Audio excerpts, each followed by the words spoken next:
Бербата на пролетната зелка во Струмичко привршува. Земјоделците ги прибираат последните количини кои ги предаваат за десетина денари за килограм. Митко Анастасов од Робово вели дека пласманот на зелката годинава бил катастрофален и не најавува успешна сезона за земјоделците кои се соочија со високи цени на земјоделските репроматеријали и ниски откупни цени.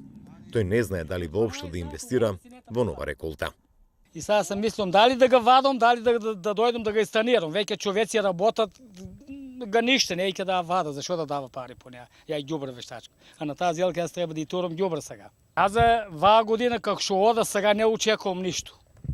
Значи ќе работаме џабе. Билим ти не ми се ни сада пипер.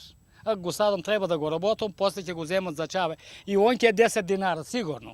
Разочараност има и Каице Терзиев.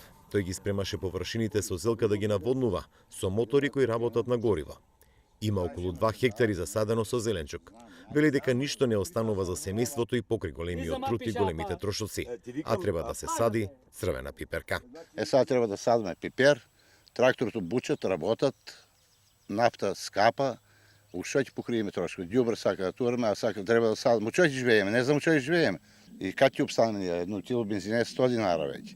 А сака ќе опнеме да вадиме пипере, познем куртоват што не знам кад ќе обстанеме.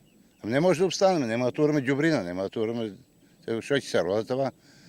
А и од се роди што ќе го дадеме само трговците да живеат.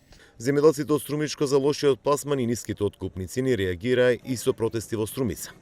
Тогаш се формираше работна група која ќе го следи откупот.